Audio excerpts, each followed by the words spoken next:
kuniga mana shu akam 2000 ta 3000 ta Kia'ni bitta o'zi ko'zdan kechiradi.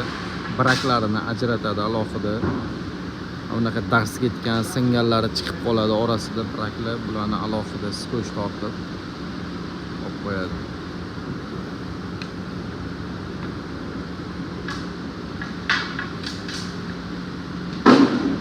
Akamiz qattiq ishlaydi bu yerda. Shunaqa gap, kimga mana bunaqa Kia'lar kerak bo'lsa, bemalol murojaat qilaverasizlar. Bratishka bilan O'zbekistonga yetkazib beramiz.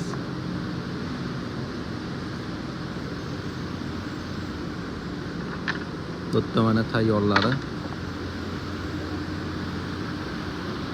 Yo'da mana upakovka qilinib chiqib ketadi.